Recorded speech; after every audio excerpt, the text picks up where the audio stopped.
Have you ever felt that knot in your stomach after a conversation? Or maybe found yourself questioning your own sanity because of something a loved one said? That persistent feeling that something is just, well, off in a relationship, but you can't quite, put your finger on it. Oh, absolutely. That feeling is like a persistent alarm bell, isn't it? It really is. And that gut instinct, it's often trying to tell you something incredibly important about the dynamics at play. Yeah, that's the feeling we're diving into today. This deep dive is all about navigating those uneasy sensations. Right. We're going to try and peel back the layers, understand what toxic truly means in a relationship context, and how to spot the crucial red flags, those like undeniable warning signs, and maybe most importantly, what actual steps you can take next to protect your peace, your well-being. Exactly. And it's not just about slapping a label on things, is it? It's more about understanding these complex dynamics. Right, empowering yourself, moving towards healthier connections. Yeah, and it's interesting, how widespread that term toxic has become, especially like with younger generations describing unhealthy dynamics. True. It seems like it covers a lot now. It does.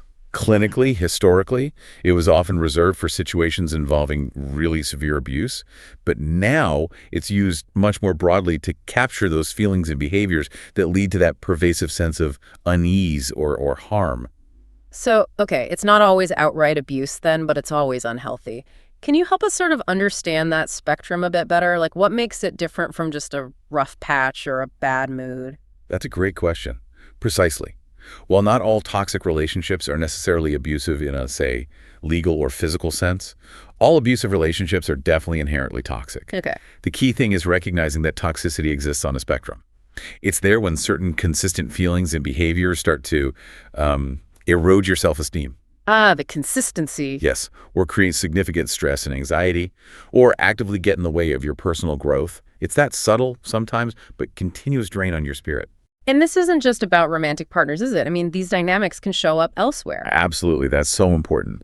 Toxic dynamics are definitely not confined to romance. They can pop up in friendships, within families, even at work. Oh, for sure. Think about maybe a colleague who always takes credit for your ideas, or a family member who constantly minimizes your successes. Yeah, I can picture that. The core impact, that erosion of your well-being, that stays pretty consistent, no matter the type of relationship. So if you're just consistently feeling drained, anxious, maybe like you're losing bits of yourself. Yeah. That's a big flashing signal. It truly is. Trusting that gut instinct is so crucial. It really is your internal compass trying to guide you. So as you feel that gut instinct kind of screaming, what are the specific things, maybe the tactics, that might be subtly eroding your reality? Because it feels like manipulation often plays a big part here, right? It absolutely does. At its core, someone who manipulates often knows your weaknesses, your vulnerabilities, and they'll use them against you to get what they want. And it often starts really subtly, almost unnoticed, like a slow drip, until a whole bucket's full. Right. So yeah, if you consistently feel emotionally drained after interacting with someone, or anxious, fearful, even doubtful of your own needs, your thoughts, your feelings, that's your instinct practically shouting. And these manipulative techniques, a lot of them have names now, which I think is helpful. Knowing them can be really empowering.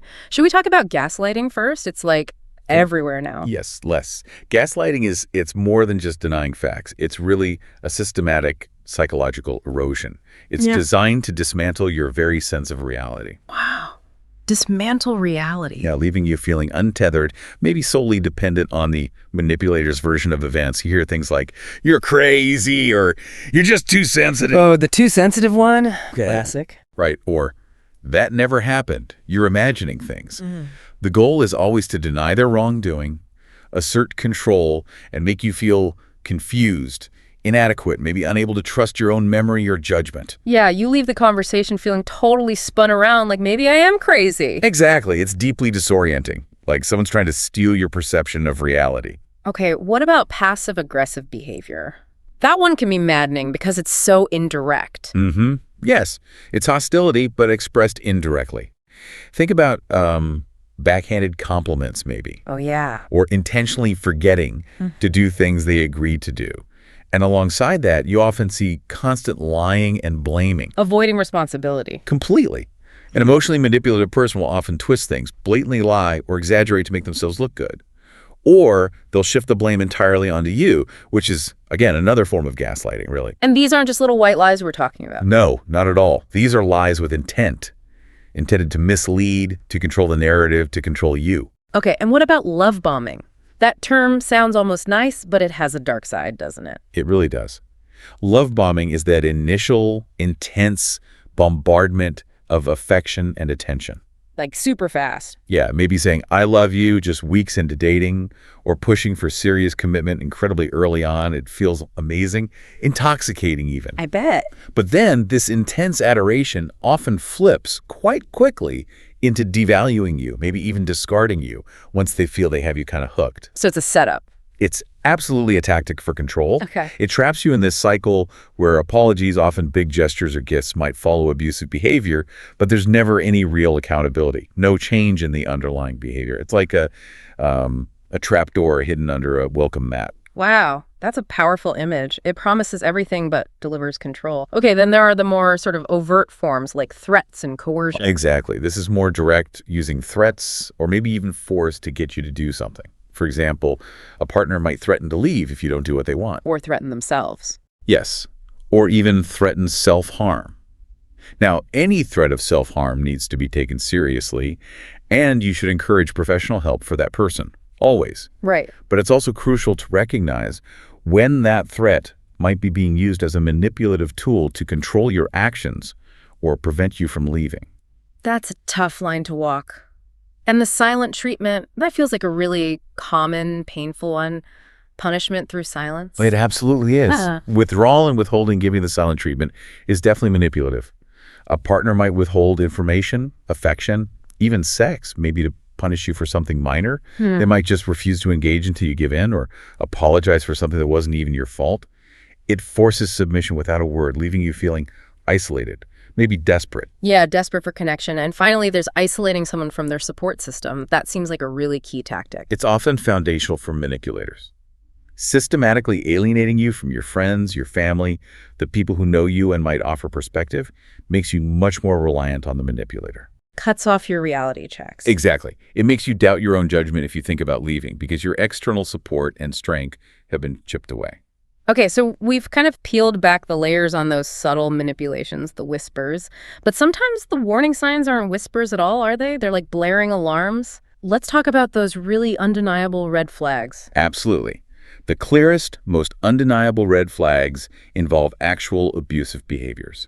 This could be physical, emotional, or verbal abuse. Okay. This is where one partner is explicitly, undeniably exerting power and control over the other. Constant belittling, degrading comments, threats, controlling finances, or, of course, any physical violence. These are clear, unmistakable signs. It's not just unhealthy, it's dangerous. And that often seems to connect with narcissistic elements, which we hear so much about now. Indeed.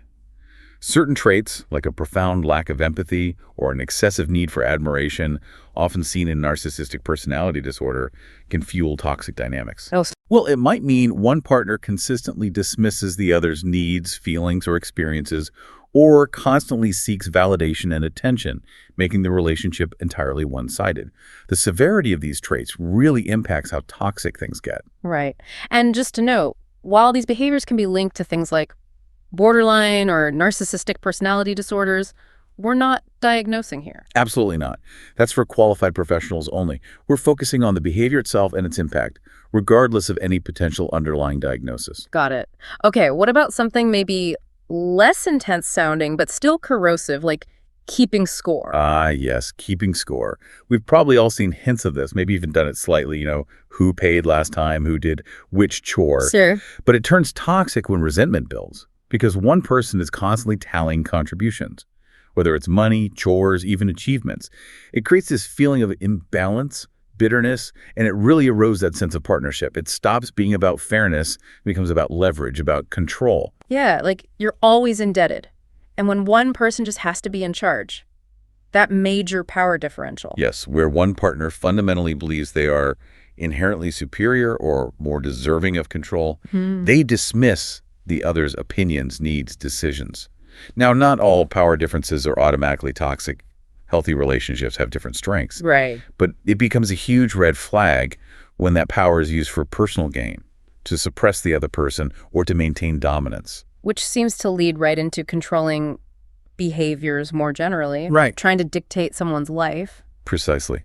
This is about dominance through restricting freedom, maybe monitoring your activities, checking your phone, demanding constant updates on where you are, who you're with. Yeah. Getting angry if you don't comply immediately. It just strips away your autonomy. It makes you feel like property, not a partner. And even just simple, consistent disrespect can pile up and become toxic, right? It absolutely can. Regularly disregarding your boundaries, your feelings, your autonomy, things like constantly interrupting you, talking over you, dismissing your opinions as silly or unimportant.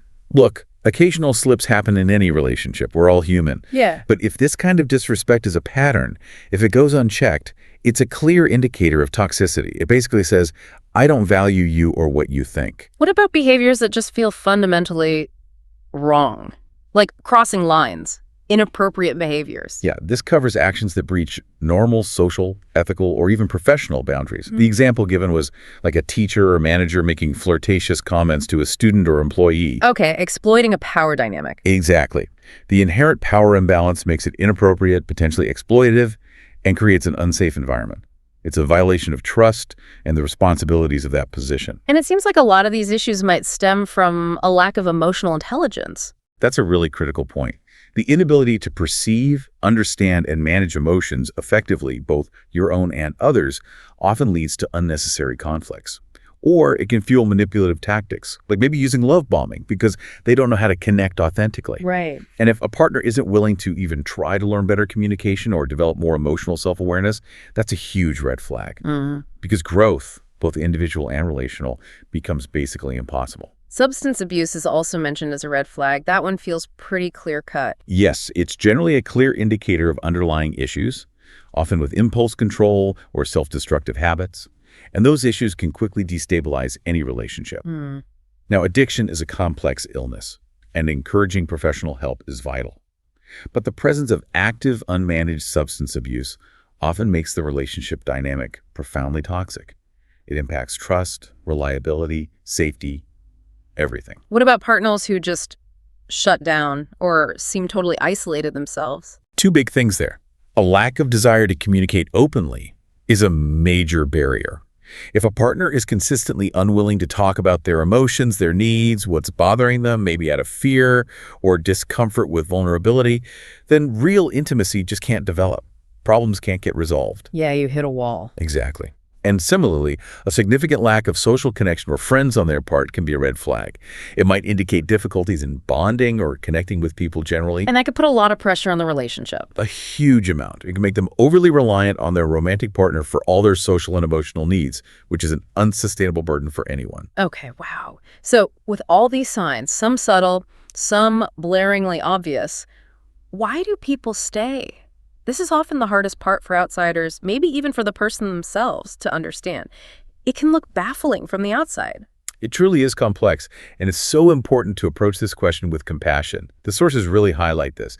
The very dynamics that inflict the pain often create this kind of invisible tether, making escape feel almost impossible. There's so many reasons someone might tolerate manipulation or stay in a toxic relationship, even when they're constantly feeling that self-doubt, that lack of safety, confusion, exhaustion, just overall discontent. It's really not about weakness. It's about the insidious nature of the dynamic itself. And often the blame gets turned inward, right, onto the person being manipulated. It does, unfortunately. Self-blame is huge. Believing you're somehow responsible for your partner's behavior, thinking if only I were better or if I just tried harder, they wouldn't treat me this way. Yeah. There's also intense fear. Fear of confronting the person, fear of the conflict, fear of leaving, fear of the unknown, or just the profound fear of being alone, which can sometimes feel even scarier than the familiar pain. And what about patterns like people-pleasing? Where does that fit in? That's a big one, often stemming from past experiences, maybe childhood trauma.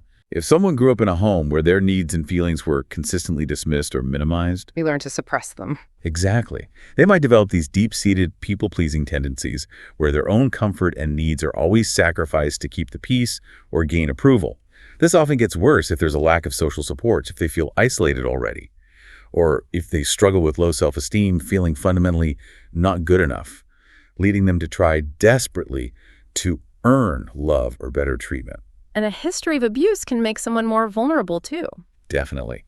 A history of abuse or mistreatment, whether from parents or previous partners, can unfortunately normalize unhealthy dynamics. Familiar patterns, even painful ones, can sometimes feel less threatening than stepping into the complete unknown of leaving. And then there's codependency. That term comes up a lot. What does that really mean in this context? Codependency is a complex pattern, but essentially it often involves sacrificing your own needs, desires, and well-being to try and save or fix another person. Your identity can become wrapped up in being the caretaker or the rescuer. So you tolerate a lot. You might tolerate unacceptable behavior, even abuse, because you feel responsible for the other person. You might feel intense guilt when you try to focus on yourself, or you might avoid stating your own needs because you're terrified of conflict or abandonment. It often has roots in dysfunctional family dynamics, maybe where self-sacrifice was expected, or emotions were repressed, or sometimes in insecure attachment styles developed early in life. Okay, so that helps understand why someone might stay. What about the other side? What motivates the manipulators? Is it always like conscious, malicious intent? That's a nuanced question. It's not always consciously mapped out as I will now manipulate this person, but their motives are almost always fundamentally self-serving. Right. They manipulate to get what they want, attention, control, resources, sex, to protect their fragile ego, to avoid taking responsibility for their actions. Sometimes it's about punishment, control, or dominance. Other times they might genuinely be seeking pity or attention, but manipulation is the only tool they know how to use to get it. Where does that come from? Often these behaviors stem from their own dysfunctional backgrounds. Maybe they learned that manipulation was necessary to get basic needs met, or they modeled it from others. In some cases, yes, manipulative behavior can be linked to certain mental health conditions, but again, our focus is on the behavior and its impact, not attempting to diagnose. Okay. So let's shift gears. If you're listening and you recognize these patterns, these feelings in your own life, what do you do next? This feels like the crucial, empowering part, the million-dollar question. It really is. And the first absolutely critical step is simply to acknowledge it without minimizing. Just admit to yourself honestly and without judgment, okay, I think I'm in an emotionally manipulative or toxic relationship. That takes courage. It takes immense courage. Don't brush it off or tell yourself it's not a big deal. Minimizing it just keeps you trapped in that cycle. Acknowledgement is the first real step towards change. Okay, so you've acknowledged it.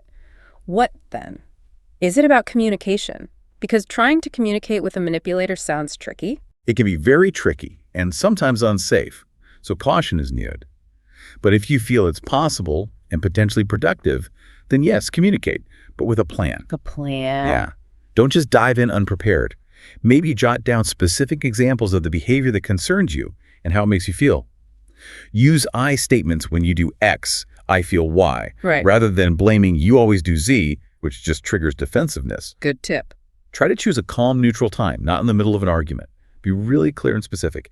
For instance, I feel disrespected when you read my text without asking. Please stop. Okay.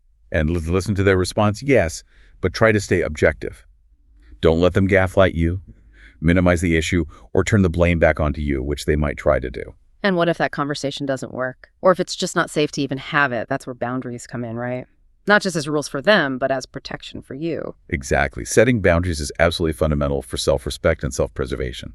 It's about defining what is acceptable and unacceptable behavior for you. And having consequences. Crucially, you need to set specific, clear consequences if those boundaries are violated. For example, if you raise your voice at me again, I will end this conversation and leave the room. And then this is the hardest part. You must be willing to consistently enforce those consequences. That takes real resolve. It does, whether it's ending a call, leaving the room, creating physical distance. Boundaries aren't rigid forever. They might shift as things change, and they need reevaluation. But if the manipulation or disrespect keeps happening despite your boundaries, you might need to set what some call an internal boundary. And an internal boundary. Yeah, basically acknowledging to yourself, this relationship in its current form is harmful to me, and I need to start detaching emotionally or physically. That's a huge step, and it probably feels incredibly isolating and difficult to do alone. It often is, which is why seeking help and support is not a sign of weakness, it's a sign of strength. It's vital. Like therapy. Yes, professional counseling can be invaluable. Relationship counseling, if both partners are truly willing and it's safe, but often individual therapy is key. It helps you understand the dynamics, rebuild your self-esteem, develop coping strategies, and make decisions that are right for you. And reaching out to people you trust. Absolutely crucial. Reconnect with your support system, trusted friends, family who have your back. Isolation is the manipulator's ally. Talking to supportive people helps you regain perspective, validate your reality, and reminds you you're not alone. And if there's any physical danger, if you feel physically unsafe, your immediate safety is the only priority. Please reach out to domestic violence hotlines or resources. They can help you create a safety plan, an exit strategy. Don't hesitate. Your physical safety is non-negotiable. Okay, so important. And finally, navigating all of this is incredibly tough. Being kind to yourself through it must be key. Oh, absolutely. Cultivate self-compassion and empowerment. Please don't blame yourself for being manipulated. These tactics are sophisticated. It's not a reflection of your intelligence or worth. Your emotional and physical safety are paramount. How can you focus on yourself during this? Try to identify those anxious thoughts without judgment. Practice consistent self-care. The basics matter. Good nutrition, trying to get enough sleep, moving your body regularly. Make a list of your strengths, things you like about yourself. Set small, reasonable goals for your own personal growth, maybe completely separate from the relationship. I liked the idea in the notes about creative hobbies. Yes. Engaging in something, creative writing, painting, music, gardening, cooking, anything, can be incredibly powerful. It helps build a sense of agency, self-control, self-reliance. It gives you a space that's just yours, and it can be a healthy outlet for processing difficult emotions. And remembering it's a process. Absolutely. Leaving or changing a toxic dynamic is rarely a single event. It's a journey. Be patient and kind to yourself. Small, consistent steps, reinforcing boundaries, reconnecting with support, practicing self-care, build momentum over time. Even if trying to leave cold turkey hasn't worked before, these steps strengthen you. What about things like gray rocking? Is that helpful? Gray rocking, where you intentionally become as boring and unresponsive as a gray rock to the manipulator, giving minimal emotional reaction, can be a useful temporary coping strategy in certain situations.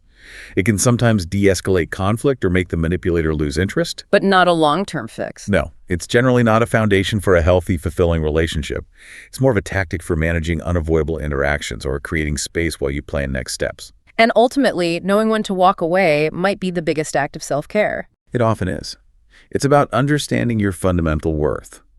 Not all relationships are meant to last forever, especially those that consistently drain you or harm you. You simply cannot reach your full potential if you're tied to a destructive dynamic. Choosing to leave is often the bravest, most self-loving decision you can make. So just to wrap up, we've really dug into the signs, haven't we? The subtle whispers, the blaring alarms of toxicity, emotional manipulation, things like gaslighting, love bombing, control, disrespect. The key takeaway seems to be, if it consistently drains you, erodes your self-worth, holds you back, it's toxic. Exactly. And recognizing those red flags, while crucial, is only the first step. The real power, the real change comes from how you respond. Right. Setting those clear boundaries, being willing to enforce them, seeking help professional or from your support network when you need it, and really focusing on rebuilding your own world with compassion, with intentional self-care. You absolutely deserve relationships built on honest, loving communication. Relationships where you feel safe, valued, respected, and free to be yourself. So maybe a final thought for everyone listening. As you reflect on everything we've talked about today, what's maybe one small, brave step you could take, perhaps even today, to honor your gut instinct, to advocate for your own well-being in a relationship, whether that's with a partner, a friend, a family member? And just imagine, what would it truly feel like to fully trust yourself in that process? To listen to that inner voice and act on that intuition, even in a small way.